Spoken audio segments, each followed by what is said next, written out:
I'm Ryan O'Dowd, and you're listening to Ryan's Audiobooks on the Issues Magazine YouTube channel. Today we continue with The Omega Seed by Paolo Soleri. Section 4.3, Book 1, Religion as Simulation. Synopsis. Man's inquietude and sense of loss, resulting from his fragmented self, prompts the invention of divinity whole, integral, and loving. This invented vessel is a self-fulfilling prophecy, the miracle of evolution emerging from its pre-embryonic stages into a willful thrust. The divine is therefore practically all in the future, and we, life, are responsible for its creation. The divine simulation is, or ought to be, our blueprint for creation. I accept the idea of God and propose it as the only acceptable model for a significant reality. Because of its inclusiveness, it is a highly improbable model, an improbability which life inevitably pursues in the sense that God is a hypothesis life cannot do without.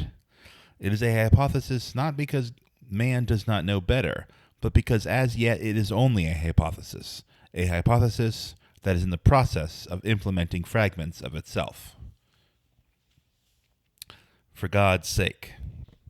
Once upon a time, the parthenogenetic mother cell told the parthenogenetic daughter cell of frightful sex demons in times past, who would battle 2 by 2 and from the violent mating produce myriads of demon offspring. Once upon a time, the cold-blooded lizard told the egg-hatched baby about magic-endowed creatures of times past whose blood ran warm and kept them alive and active, even in the ice-cold hell of glaciations.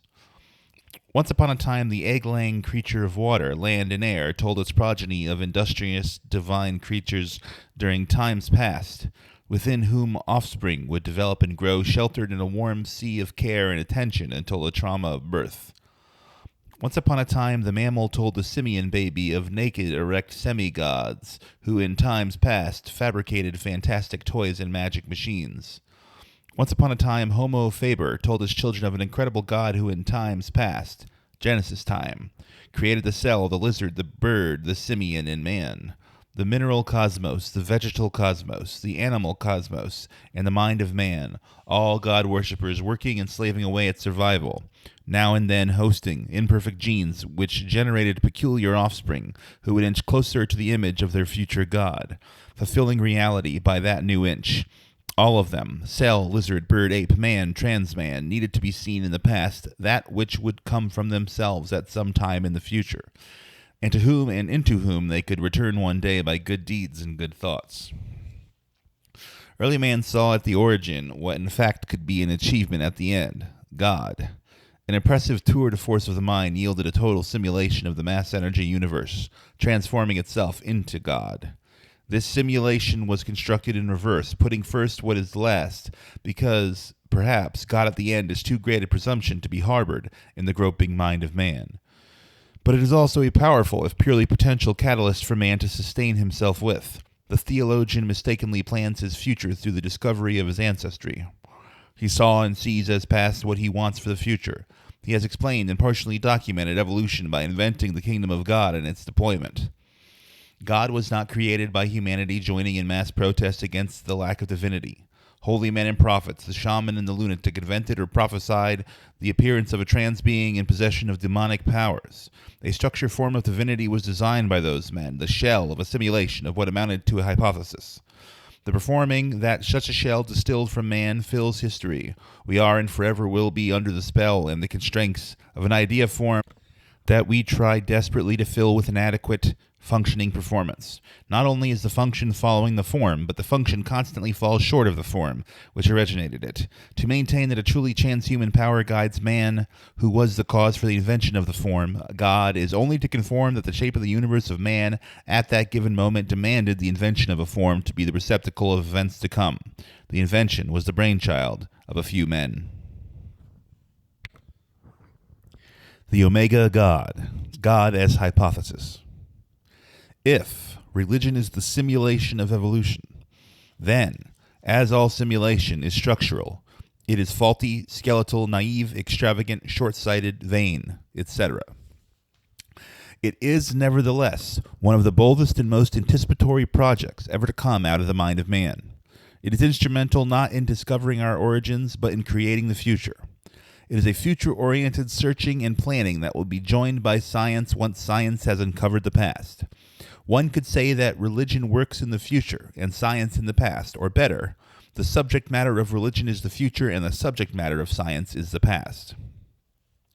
From its inception, the evolutionary tetonement establishing the methodology of survival and development, the complexity, duration, centration, interiorization, and man is the most willful product of the methodology. Since man was compelled by the onrush of his mind to fabricate a coherent structure out of the phenomenology within and beyond his grasp, he invented a center of the phenomenon, a center of responsibility and power: God. Man placed God at the outset and worshipped him. The critical point is not so much the placing of God at the origin or at the end, but rather the need for such a mooring. If the mooring begins to fade, the mind begins to agonize on the concreteness of its own existence and of its aim. The God point of Western theology, I will call it the Alpha God, is a portentous simulation of future reality which, if ever implemented, would become what I call the Omega God. For this Omega God, life is a pain-filled gathering of events which God, as the extreme hypothesis of such gathering, fully conscious, fully achieved. By a backstage switch, Plato's shadows on the cavern walls become the radiant projection of one's being, all life's being, against the warp of the space-time outer membrane. The radiance of the spirit emerges from the trans-complex mass-energy bundles of life's quest. In Plato's provinces of reality, the shadows were constructed by man's consciousness and made to be what the real was. In the simulation model, the shadow becoming radiance measures the amount of godliness achieved by life moving on and growing. Behind and below life is only the God of the statistical universe, split into every granule of matter, fully segregated and moving in logical but blind fury on the space-time path of physical transformism. This incompleteness has its resolution forward, in things to come. It is not the consequence of a fall from past perfections. It's a partial illumination originating from the past and lighting the path into the future. It does not, as in Plato's cavern, originate from prehistorical time and create the shadow semblances of our being, at fault in their stride. In the evolutionary theology, where God is a pursued hypothesis partially immanently present, two of the momentous elements are the conceptual concreteness and the power of doing. The concept of God is accepted not in the ambiguity of a given alpha God, but in the clearly problematic possibility of a pursued God. Things do not get done because the wrath of God is suspended above the doer, who then bends to the will of an incorruptible God, but rather because the doer has consciously or unconsciously decided that a certain behavior would make possible the advent of a future God. The idea of the Alpha God suffering with and within man can be maintained only through dialectical debate and always leaves a bitter aftertaste. Only a God suffering his own problems within the problematics of life is capable of full compassion. The Omega God is such a God. Christ, the Son of God as represented by the Scriptures, seems an attempt toward making God suffer his own genesis. In this light, Christ is a synopsis of the total theological simulations, miraculously making himself concrete through sufferance. Sainthood could be, then, a specific, concrete, personified synopsis of evolution, the making of the Omega God, or at least the part of it which is trying to wrench itself away from the dialectics of good and evil. Parallel and complementary to this is the aesthetic process giving form to an achieved fragment of godliness, the ascetic as the immanence of God. If the structure, the idea God, is pre-established and simulated, then the performance of reality is polarized to the force field of good and evil. Therefore, either within the triangle structured environment or within the intangible, the idea of God is the structure which defines the performance. Nowhere it is more evident than here that performance, function, follows structure, form, and that life is future-oriented. Even with the burdensome prospect of a future too loaded with responsibility, the mind does not totally forfeit that responsibility.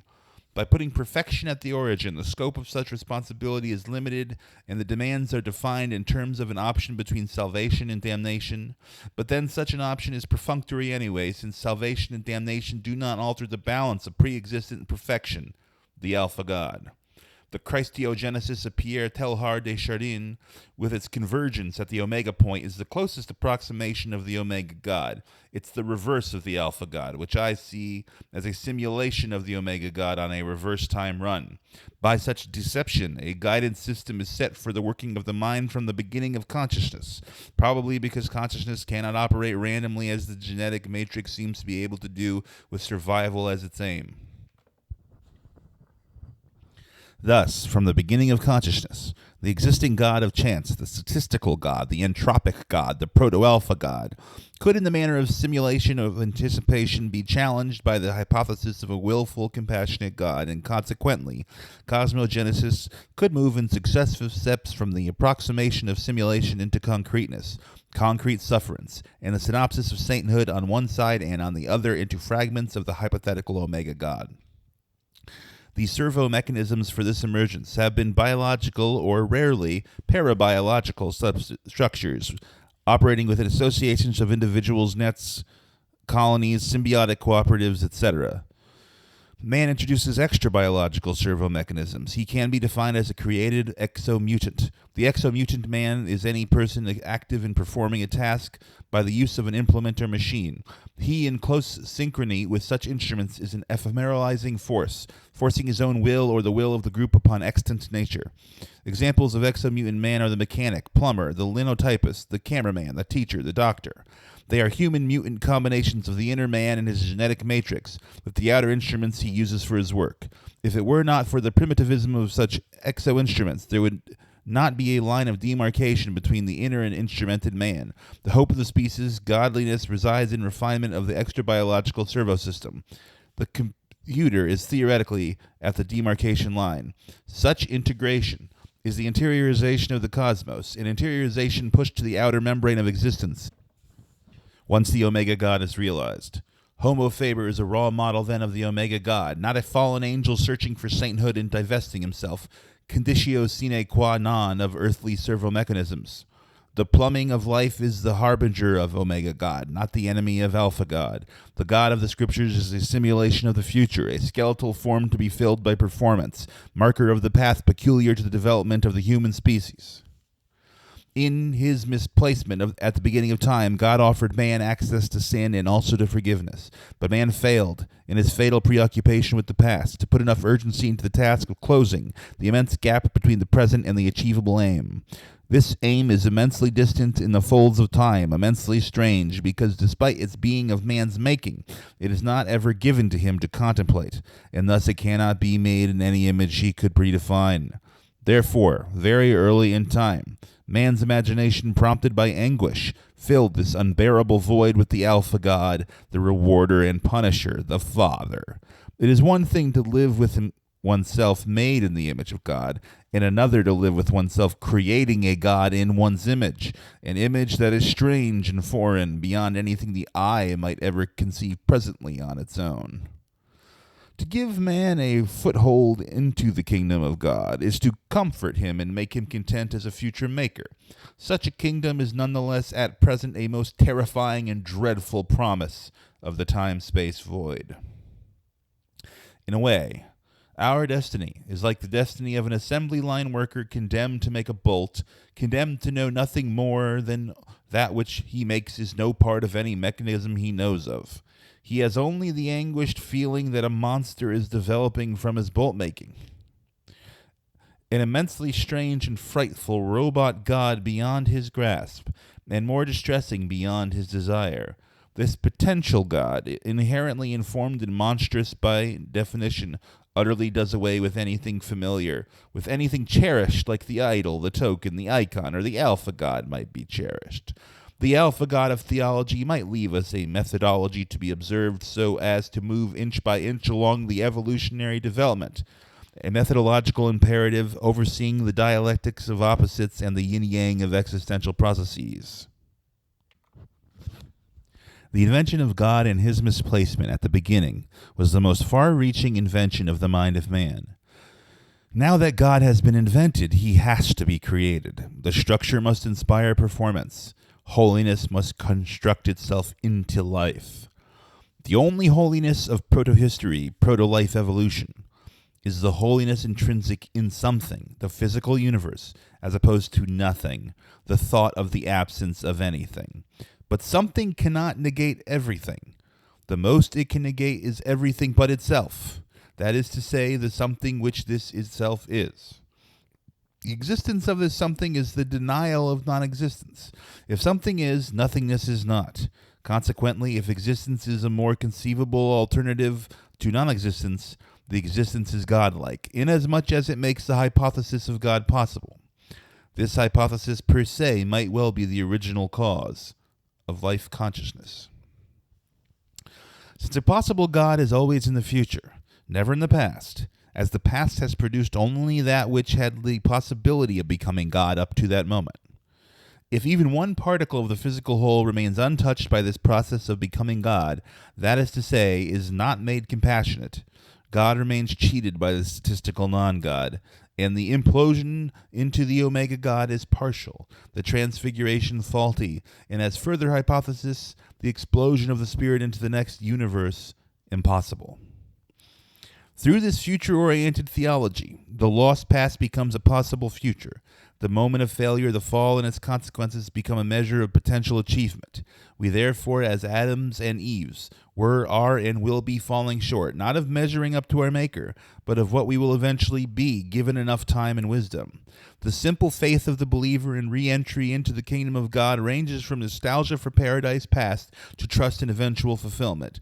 Christ, like a rough anticipation of God, is not too different from a child's drawing, which represents in obscure fantasy a reality far less defined, but far more fearsome.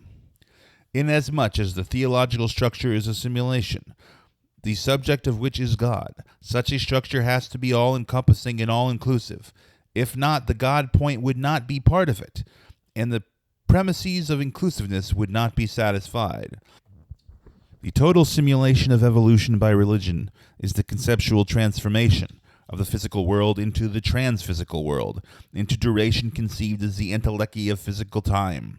The causa prima, then, is like a vector emerging into the future, becoming the causa ultima by the reordering of the whole of things, making mass energy into the absolute of the spirit. This God point at the end of time is the most primeval and compelling directional thrust for conscious life. If all religions are seen as theological simulations, not realities, but not metaphors either, then by this total theological simulation, the physical world is finally, if still only hypothetically, liberated into the spiritual world where the physical limits are nullified. The possibility then is of a physical contraction, a consumption through infinite complexity, a spirit mass point, and therefore a condition of instant total information, knowledge, wisdom, love. The whole of the mass energy world consuming itself into the God point of omnipotence, omniscience, and omni-inclusiveness. There, at mass zero, in energy equals spirit, is the contentedly achieved self-same God point, or, as a further hypothesis, the preconditioned Big Bang birth of a new universe. Godliness is achieved in toto, if and when the cosmos in toto has rid itself of the constraints of mass energy, time, and space.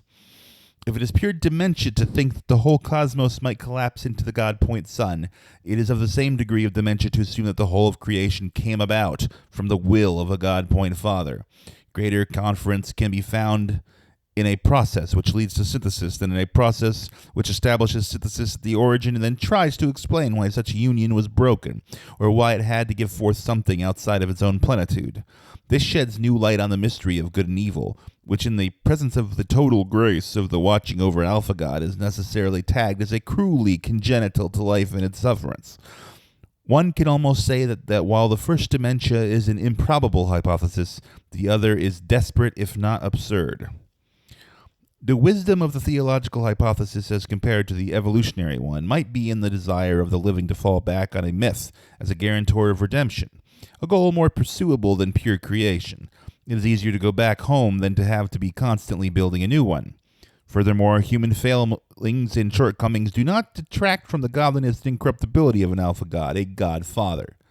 Whereas for an Omega God, the failures of each of us are the failures of godliness.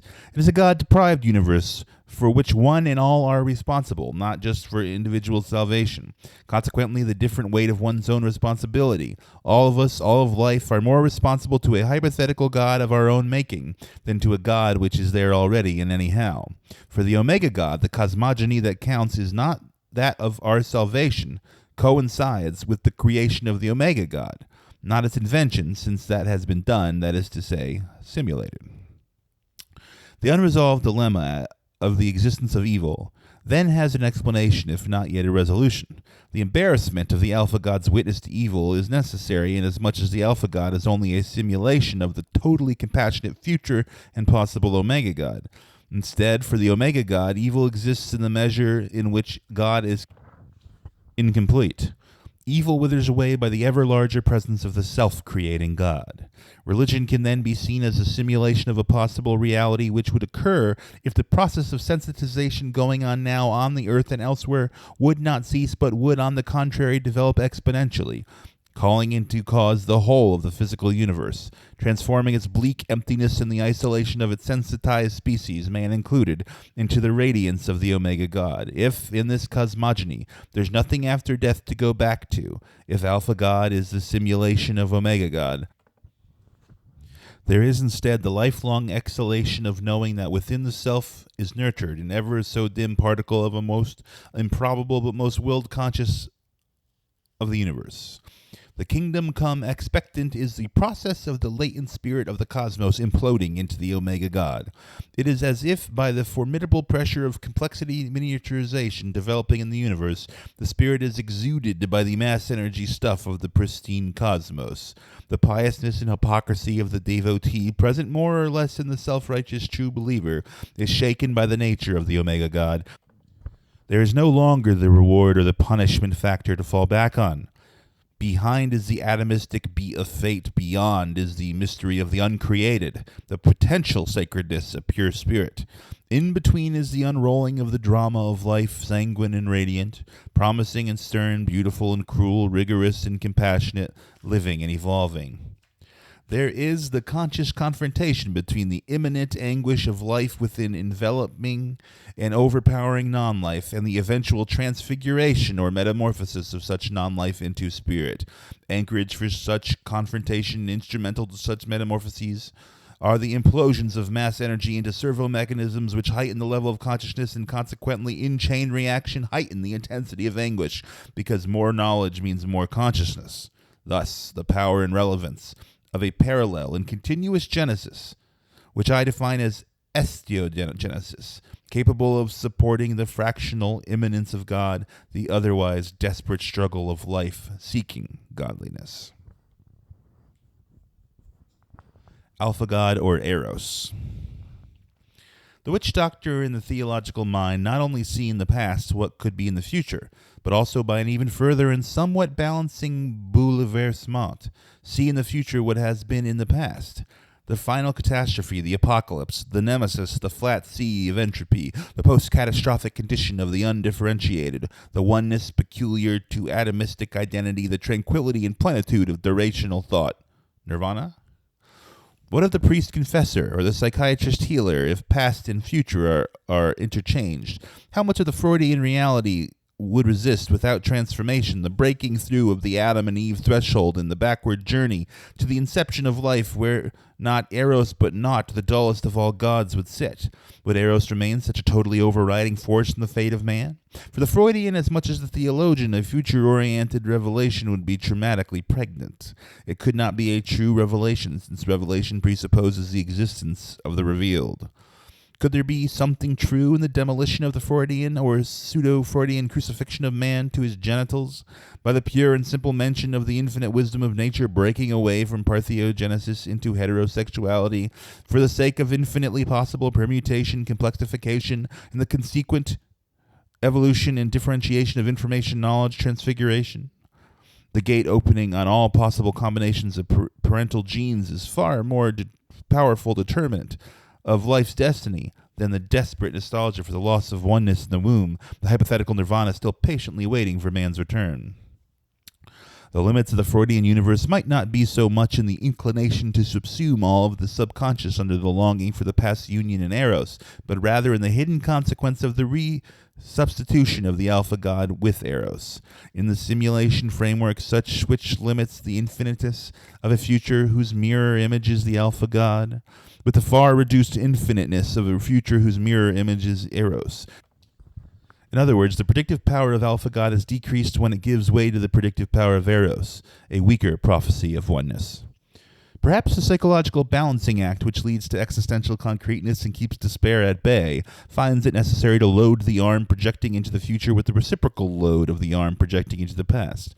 Therefore, the greater the weight promised by the first future, the greater the weight of the gifts that the past must deliver. Unless we realize our mistake and reconstruct such double vision into one, we risk fatal confusion. Each additional paradise lost, seen through the mirror interposed through our forecasting and our efforts, gives us the illusion that that which we seek in the future has already been attained by a holier predisposition. The more attractive this lost paradise becomes, the more discouraging will be the assessment of our existential fate.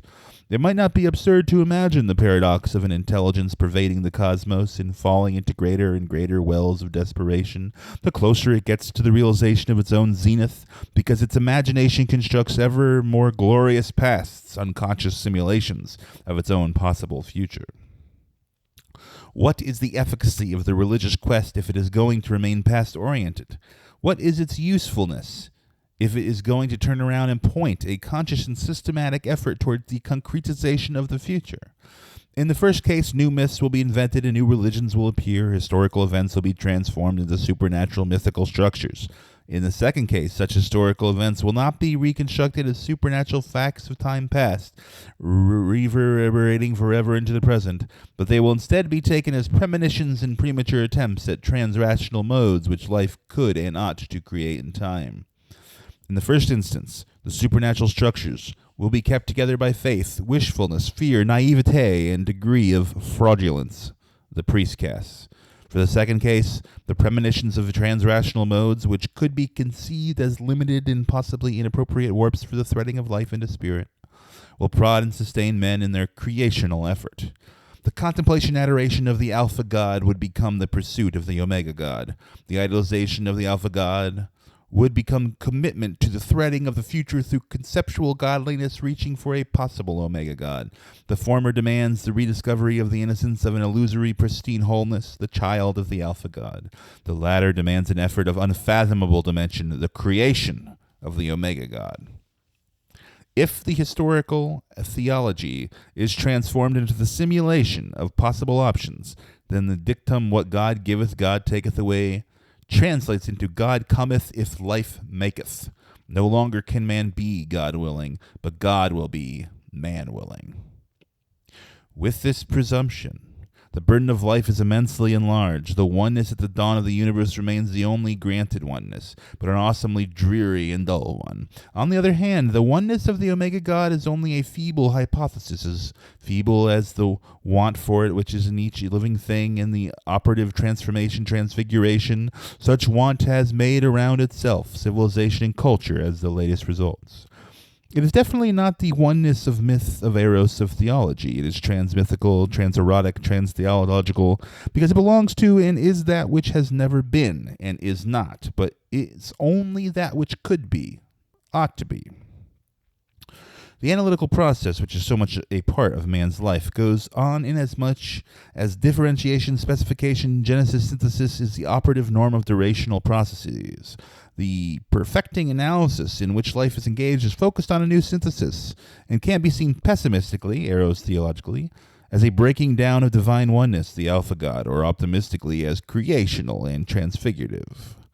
Karma is seen then not as a stepping stone away from nirvana, but as a stepping stone toward the Omega God. Nirvana is the raw material, originally homogeneous and ruled by the physical law itself. The Omega God is the world, resulting from the genesis of spirit, evolving through successive stages from the use, consumption, transformation, and osteogenesis of nirvana. Nirvana is not seen as paradise lost, a past plenitude, but as a proto-paradise, the most archetypical of all, the one from which we must move as far as we can, as it is the negation, as much negation as can be, of the Omega God. In editor's note, there are two columns. The one to the left says the Alpha God, the paradoxical God of theology. The one to the right says the Omega God, the hypothetical God of aesthetogenesis. There are a series of statements in the left column. Simulated, just, synthetic, paternalistic, directive, static, given, cyclical, nostalgic, conservative, dogmatic, fatally defined, everywhere, nowhere, steady state. On the right, suffered, tragic, organic, existential, transfigurative, becoming, potential, victorial, willful, evolutionary, problematic, disengaging itself into grace, utterly centered, Big Bang.